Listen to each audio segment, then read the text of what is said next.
Українці, українки, сьогодні Верховна Рада попрацювала доволі результативно і, зокрема, підтримала декілька важливих законів та ратифікацій, що наближають нас до Європейського Союзу. Як би не було складно, навіть в умовах такої війни ми крок за кроком рухаємось до повноправного членства в ЄС.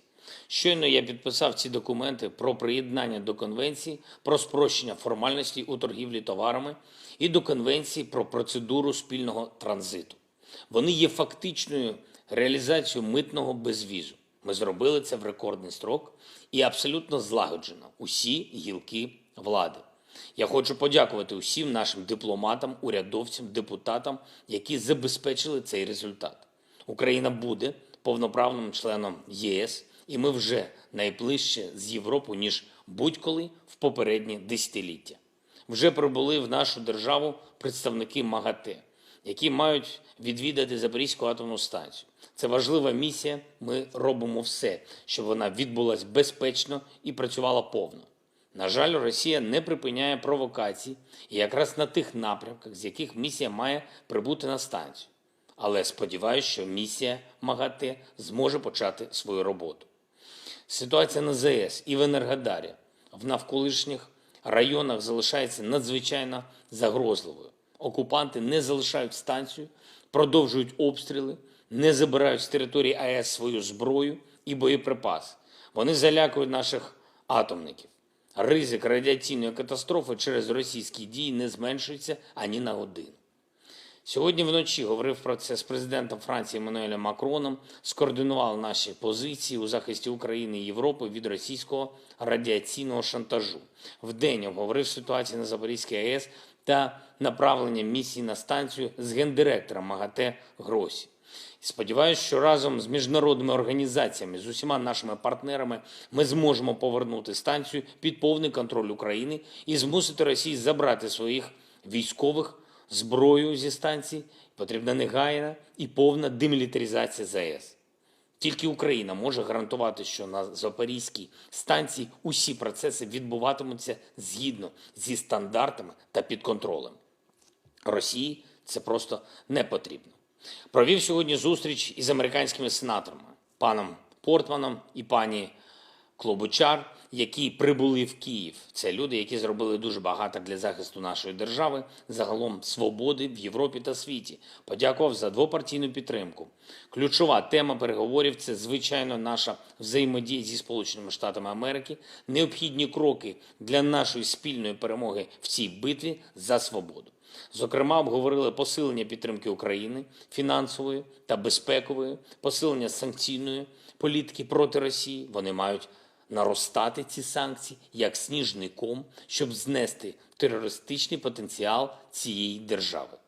Протягом цієї доби окупанти жорстоко обстрілювали Харків, Миколаїв, інші наші міста і майже всюди саме цивільну інфраструктуру.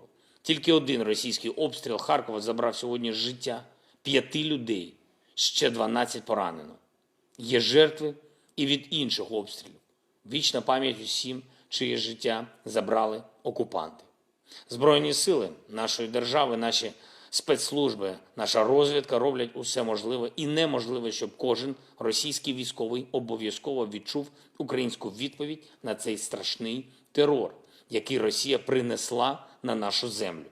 По всій тимчасово окупованій території України, від Криму до Харківщини, у російської армії немає, не буде жодної безпечної бази, жодного тихого місця. Наші захисники будуть знищувати всі склади, штаби окупантів, їхню техніку, де б вони не розміщувались. Під Севастополем – значить під Севастополем. Під Луганськом – значить під Луганськом. Це українська земля. Окупанти можуть зробити тільки 2 речі – втекти або здатися в полон. Інших опцій ми їм не залишаємо.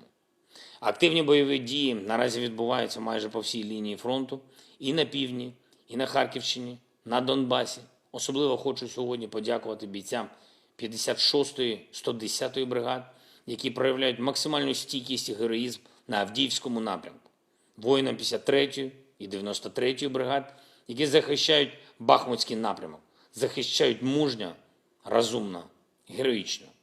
Російське військове командування отримало вказівку захопити Донецьку область до кінця серпня. Кінець серпня вже завтра. На Донбасі український прапор і українські герої. Попри все, попри цілодобовий російський вогонь, попри намагання окупантів перекинути туди різних найманців та зеків, я дякую кожному і кожній, хто стійко тримається, хто захищає позиції, хто влучно мінусує окупантів, їхню техніку, логістику, боєприпаси. Також сьогодні хочу ще раз звернути увагу усіх наших людей в Криму. Будь ласка, тримайтесь подалі від російських військових об'єктів. Не знаходьтесь поблизу російських баз і військових аеродромів. Повідомляйте спеціальним службам України всю відому вам інформацію про окупантів, щоб звільнення Криму відбулось швидше. Вічна слава усім нашим героям, вічна слава усім, хто допомагає боротись за життя, за незалежність. Слава Україні! Підписуйтесь на канал, і у вас завжди будуть свіжі новини.